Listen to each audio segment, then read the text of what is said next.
welcome back to Phenomena, Season 5 of Phenomena. High five, high five, high five. We're at Season 5. Oh my goodness. Wow. Already at Season 5. Can you believe it?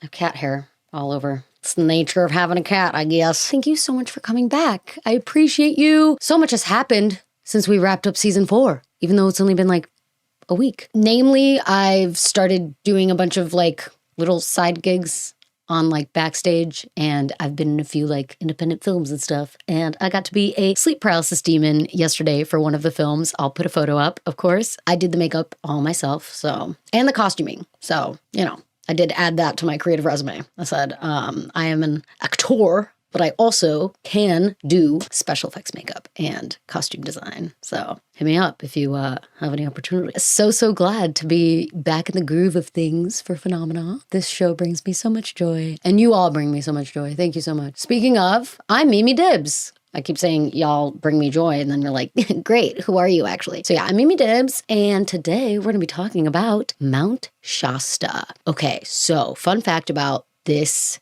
topic. This year, the year of our Lord 2025, I've been doing tons of gigs. Like I've done a lot of gig work this week. This week, but also this year. And I spoke to this one guy, and I'd started Phenomena obviously at that point. So I mentioned Phenomena, and he like deadpans and is like, "Do you know about Mount Shasta?" I was like, "No, should I? What?" And he was like, "It's the most spiritual place on earth. Like, you can feel it. The energy there is just so palpable. You can almost touch it. It's the epicenter of spiritual energy in the US, in the world." I was like, wow. And he's like, it's right here in California. I was like, whoa. So A, I feel like I definitely got to go check this out. And B, I don't know much about it. So let's learn more about it together. Today's script is written by our lovely script master, Ruben Hano. Yay, Ruben, thank you so much. I appreciate you, as always. You are the best. So, without further ado, let's get in. We're heading to Northern California, to a mountain so dramatic, so tall, and so spiritually overlooked that it's become a magnet for hikers, healers, conspiracy theorists, and at least 3 different civilizations that may or may not exist. What? What do you mean? Huh? That's right. Mount Shasta, a volcano so enormous it creates its own weather and its own mythology. Ooh, wow. That's wild. I wonder what these like civilizations that may or may not exist are. I'm still on that. Like, what do you mean? Every year, around 26,000 people travel to climb it, camp near it, or, and this is a real statistic, commune with whatever lives inside it. What? They're just like, I'm going to live inside Mount Shasta. This guy that told me that I should do a Phenomena episode about it, which, hello, we did, so you're welcome, was saying that like it is, even if you're like near it, you don't even have to like really camp out. I mean, some people, you know, if you're nasty, you can camp, I guess. But for the most part, it's like you can just be even near it and you already feel the difference in the air. You know what I mean? Wow, to actually like commune with whatever. It's not even whoever, it's whatever lives inside of it. Some come for nature, some for healing, and some arrive with crystals hoping to make contact with ancient interdimensional beings. Wow. So this like really seems to attract people from all sorts of walks of life and walks of spirituality, it sounds like. But how did this one mountain become the holy land for indigenous communities, occult writers, New Age seekers, UFO hunters, and people convinced Atlantis had a West Coast sister city? Mount Shasta, you can't do it all. What are you? What is this? It's a volcano, but it's so much more than that. This is crazy. That's wild. Quick pause for Phenomennouncements. Ooh, the first Phenomennouncement of Season 5. Today, I would like to shout out Witches and Devils. This is one of a friend of mine who does drag, and they are incredible. And small world, because I saw them at a drag show, met them, took a photo with them. They do this incredible, like, devil makeup. It's giving like her from Powerpuff Girls, but like, I don't know, more than. It's definitely like they've come up with a very good, great like drag character, and the makeup is like spot on. It's so good. And so I took a photo with her, and then flash forward a couple months, and I was at the LA Haunted Hayride, and the first like post or whatever that I worked there, I worked with this guy, but he wasn't in the drag outfit. So I didn't even realize until later that night, we were like, oh, let's exchange Instagrams. And then we did. And I was like, wait, I followed you and I took a photo with you.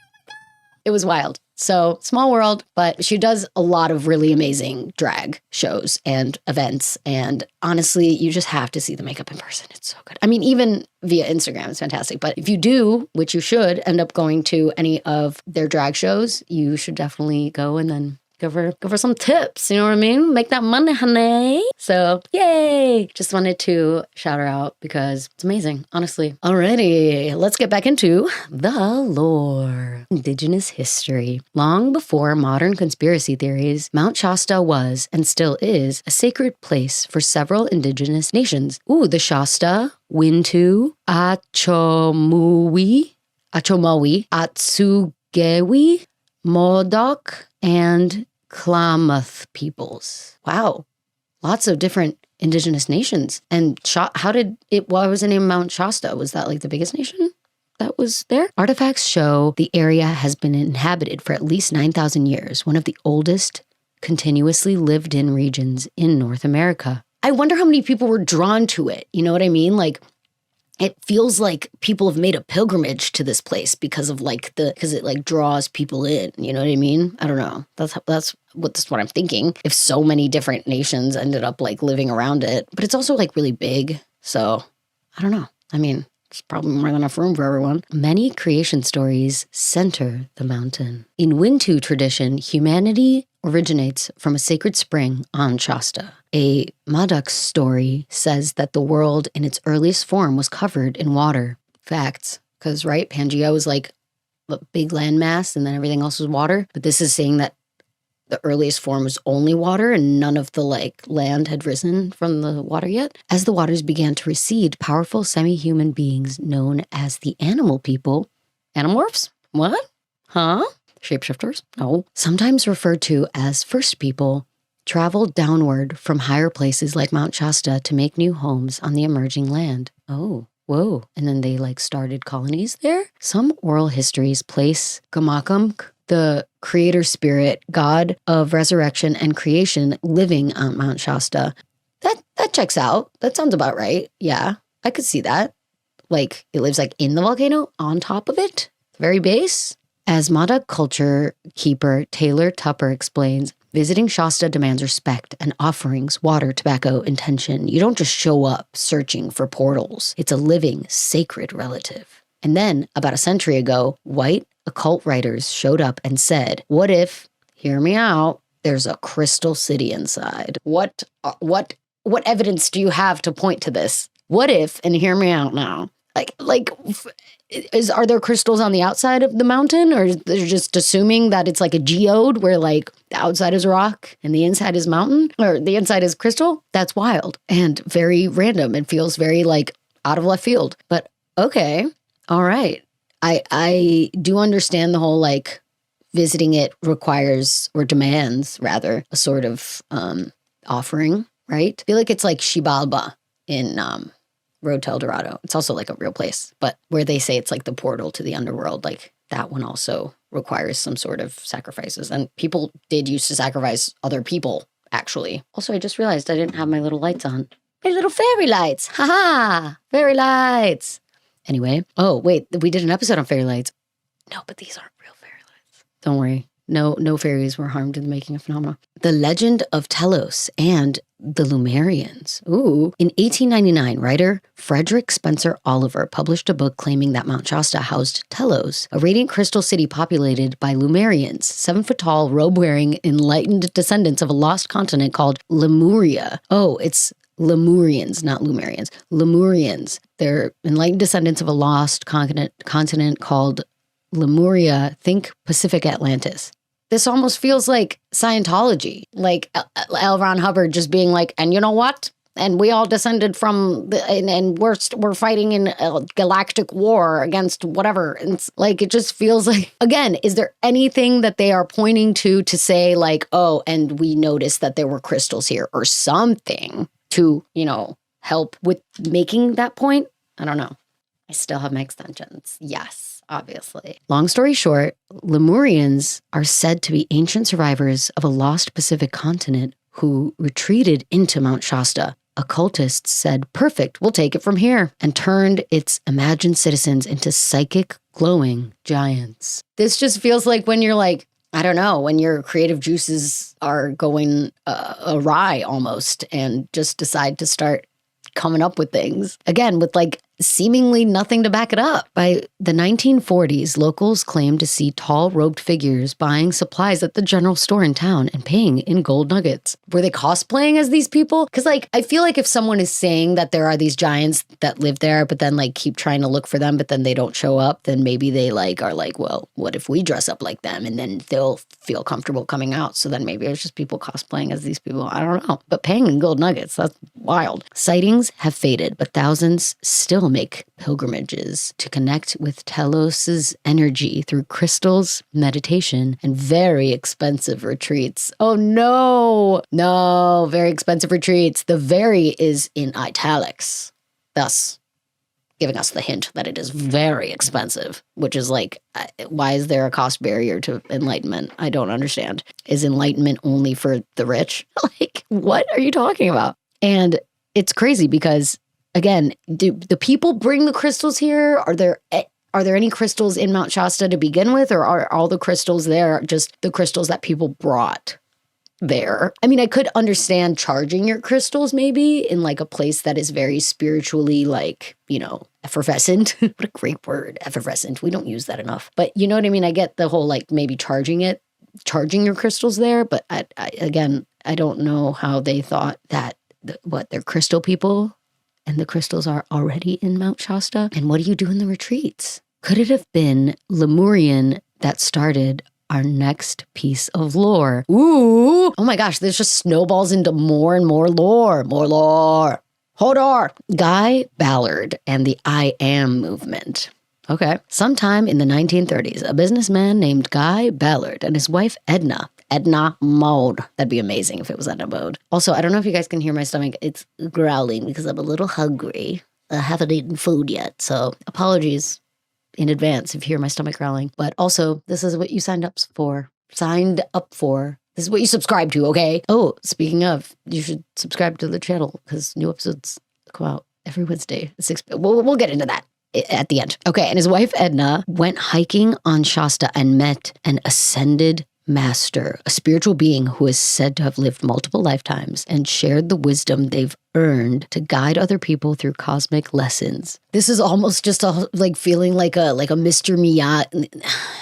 Is it Mr. Miyagi? Like a very like a person I just imagine with like a long beard. And then he's like, yes, I've lived multiple lifetimes. But you're like, are you a grifter?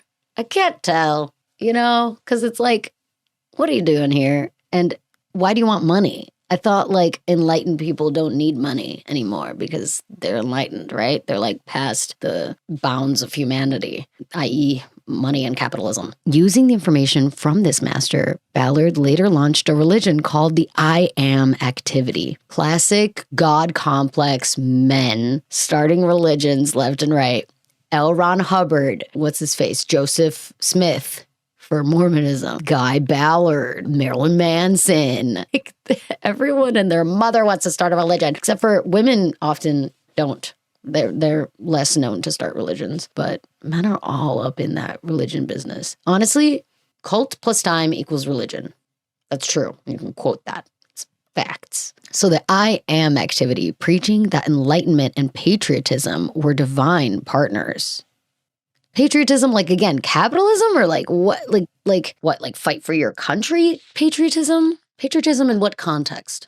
At its height, the movement drew over 1 million followers, and Ballard claimed to be George Washington reincarnated. For sure, just throw that on the resume. And insisted the U.S. was spiritually superior to the rest of the world. Far from it, my friend, because what are you talking about? The U.S. is the babiest of every other, like, established nation in the country, or in the world. What are you talking about, spiritually superior? Absolutely not. This is not even the birthplace of spirituality. Like, the group was charged with defrauding followers of millions. Well, would you look at that? If it wasn't exactly what I warned against. Well, if it wasn't exactly what I thought was going to happen. My, the consequences of their own actions. Could have never seen it coming. It still exists today, though, for the record. We're not recommending you join.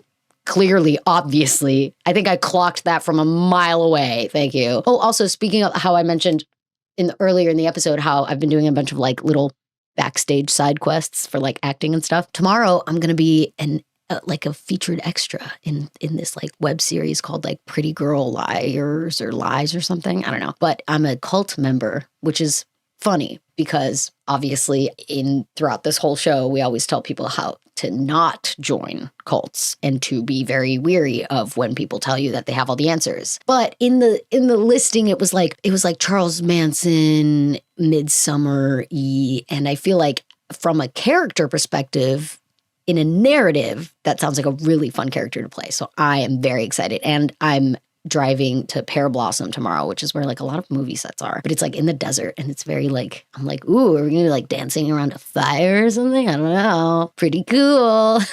But not really. It's not really cool. Don't really join a cult. But, you know, if you get cast as a cult member, then go off. And that's exactly what I'm gonna do. We do not recommend you join. The only cult you can be a part of is the Phenomenation, okay? I am a very selfish cult leader. I will not allow you to join any other cult. Just kidding, obviously. I guess you can subscribe to other YouTube channels. I'm going to be like really mad because like ideally the real ones only subscribe to Phenomenon, no one else. But I suppose I will allow it. Look, oh my God, I'm so good at acting. No. Okay, UFOs and the famous cloud ships. Oh my God, there's so much to this lore. There's just lore upon lore upon lore. It's literally snowballing of lore. Mount Shasta is also a hotspot for UFO sightings. Could have seen that coming. Mostly thanks to strange-shaped clouds that form over mountains and look exactly like flying saucers if you squint or if you really, really want them to be. Yeah, that's usually how it works. And also like the fact that it's a volcano and that it's really tall. I feel like that could like spiral into like it affecting weather patterns or you know, the like of like having its own, I don't know, environmental stuff going on. Clouds. In 2020, photos of a massive saucer-shaped cloud over Shasta went viral. Scientists said weather phenomenon. Also Aurora Borealis / the Northern Lights and also lightning sprites. Those are also weather phenomenon and they are Earth phenomena rather. And I feel like that the weather is weird. Weather's crazy. So, I mean, it's not really so much like proof of any sort of UFO as it is just like proof that Earth weather is crazy and can be manipulated or changed from like the slightest differences in like temperature and like photons and electrons being all weird. I don't know. I'm obviously not a woman in STEM. I think we've talked through this, but if you're a woman in STEM, you're amazing. Thank you for your service. Believers said, sure, weather phenomenon. Wink, wink. You know what that reminds me of? That reminds me of in Parks and Rec, how the guy, like Nick Offerman's character, does like sells all the guns and stuff to these people that think it's going to be the end of the world. And they're like, yeah. And the people are so cocky. They're like, mind if I put it on a credit card? He's like, sure, I'll accept any payment. Like, but no refunds. And then, of course, they go back and try to get a refund. He's like, sorry. Let's get into the theories. The Lemurians are real. That's the number one theory is the Lemurians, the 7-foot crystal people are real. I keep wanting to read lemurs because it looks like the word lemurs. Maybe it's Lemurians. I keep reading Lemurians, but maybe it's Lemurians, descendant from great lemurs. Some visitors insist the Lemurians still live deep within, and they're the root of the spiritual vortexes that people feel connected to when on Mount Shasta. One survey found that nearly 90% of self-defined pilgrims come to commune with beings beneath the mountain. Are they real? Who knows? Are they selling crystals online? Highly possible. Yeah.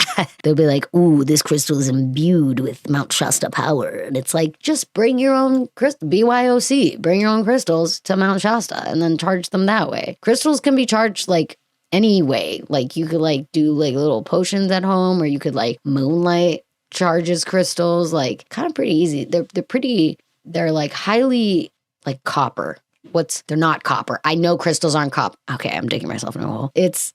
They're highly, it's not highly reactive. It's like very porous in that it can take energy from like anything. I don't know what the word I'm looking for is. It's fine. Words are made up. Who cares? Theory number 2, UFOs and weather weirdness. Scientists say the flying saucers are lenticular clouds, smooth lens-shaped clouds that form when moist air flows over mountains or tall terrain. Yeah, I feel like I've seen that before, or like whenever you see like the peak of a mountain over like the saucer-shaped. Again, a lot of weather and cloud formations just have to do with like altitude and weather and whether or not the air has water in it or not, or like, and a lot of times temperature has to do with it. As the air rises and cools, temperature and altitude, both of those. Am I a meteorologist? I might be. Throw that on the resume. Damn. As the air rises and cools, it condenses into layered discs that often stack like pancakes or resemble flying saucers. Yeah. Believers say that's exactly what the aliens want you to think. Honestly, both sides make excellent points. No, they don't, Ruben. What are you talking about? I'm pretty sure it's just the weather is weird. The end. There's no, what do you, I mean, what? The aliens are the aliens putting other aliens in charge of meteorology so that they can tell people that it's really just weird clouds when it's actually saucers? I don't know. I mean, if it was a flying saucer, like, wouldn't you not be able to go through it like you can a cloud? I don't know. They do not both make excellent points. We believe science on this podcast, and so I'm pretty sure it's just clouds being weird. Theory number 3, Shasta as a wellness brand. Ooh, yeah. In an age where everyone's burnt out, spiritually hungry, and terminally online, Mount Shasta offers something simple. Nature, a mountain, fresh air, fewer notifications. Yeah, I wonder how bad the signal is over there. Probably. John and I recently went to Sequoia National Forest for Thanksgiving because we have a little tradition of going to like fun hikes and stuff for Thanksgiving. Because what better way to show how thankful you are than to spend some time on some hiking trails and just enjoying nature and huge sequoia trees. It was awesome. I feel like it's just like such a reset, but there is no, especially with like how elevated Sequoia is, there's like no signal at all. Like you have to go to like, there's like only 3 places within like Kings Canyon and Sequoia National Forest that have like hotspots or Wi-Fi available. And unless you connect to that, you really are completely offline, which is nice, actually. It allows you to really look around and be present. That alone can feel mystical, which makes it perfect for wellness tourism, self-help retreats, and the occasional pyramid scheme. No, it's so sad because like I totally understand people wanting to like find an escape or wanting to like find the beauty in nature. Like I'm all for that. In fact, I myself subscribe to that.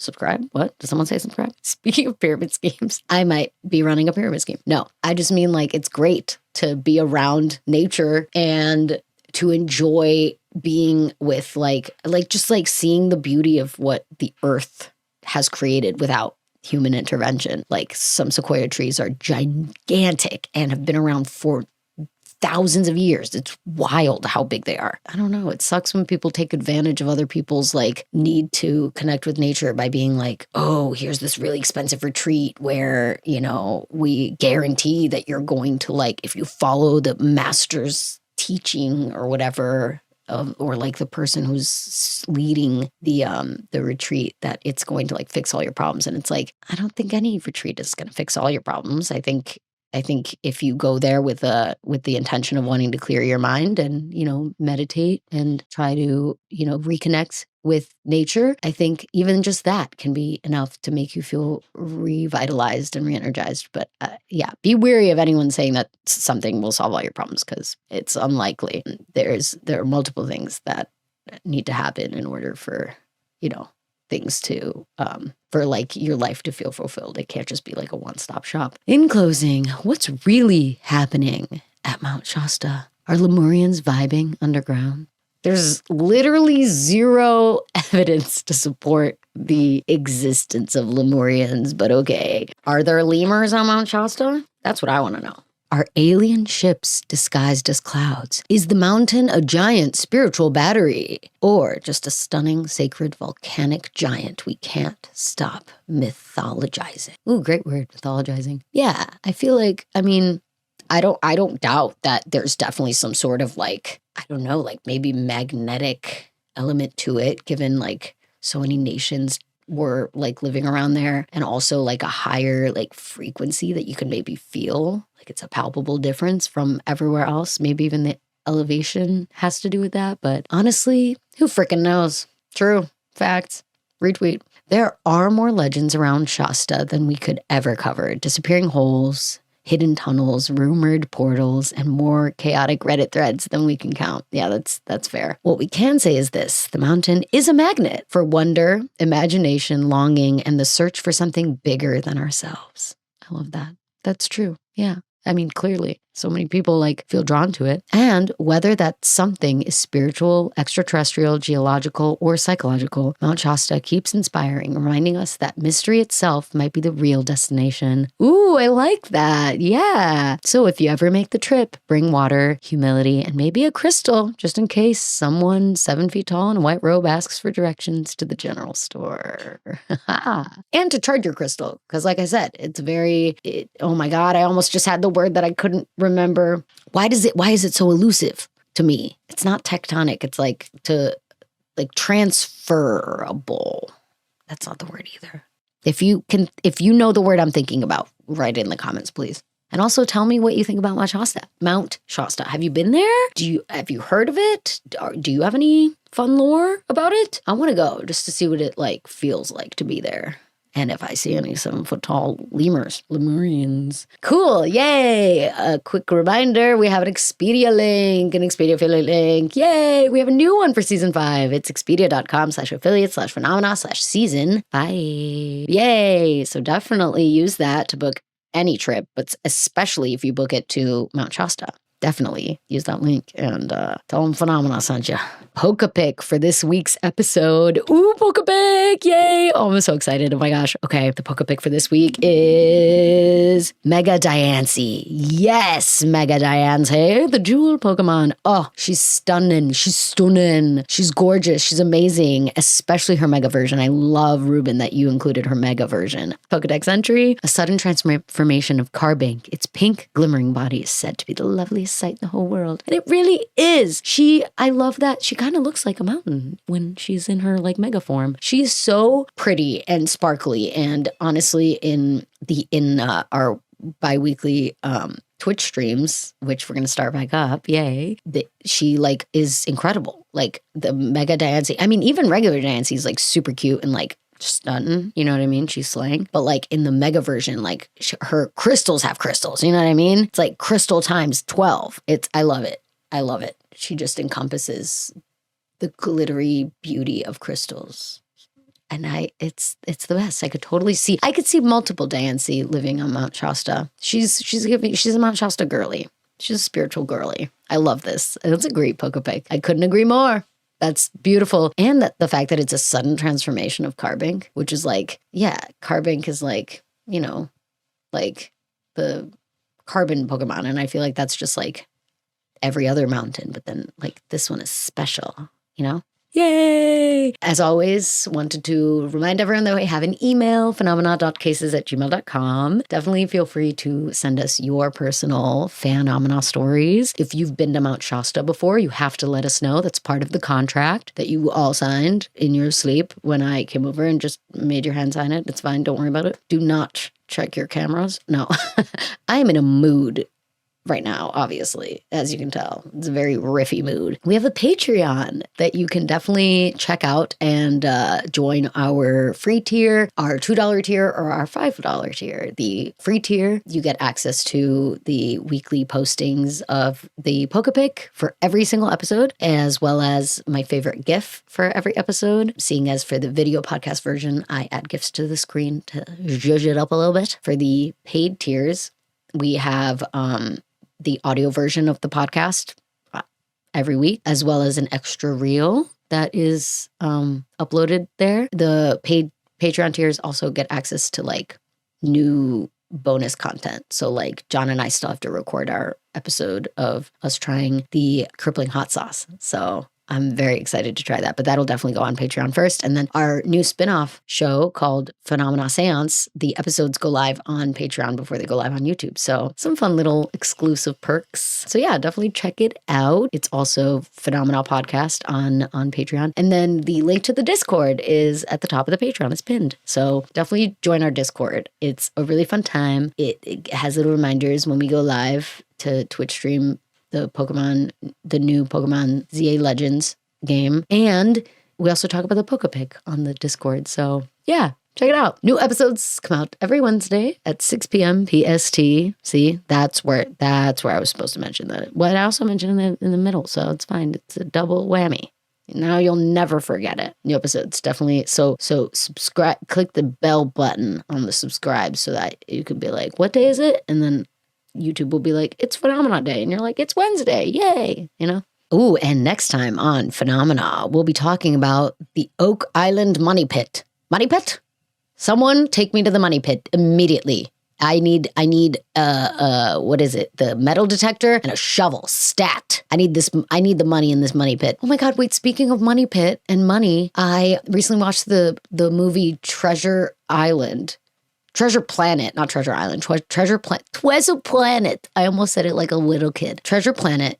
It's so good. It's the Disney movie. John made me watch it. And I say made me, but like he suggested me watch it. And I was like, hell yeah. Because I've never seen it. And it was so sweet. I cried. I cried a lot at the end because it's so sweet. It's just such a complex character. It's the best. It's the best. You need to check it out. Sorry, this is the end of the episode. I can't go down another rant. Or another rabbit hole, rather. Speaking of which, remember, you can always explore the rabbit hole without falling all the way down. Stay vigilant. Watch Treasure Planet, and I'll see you next week. Bye.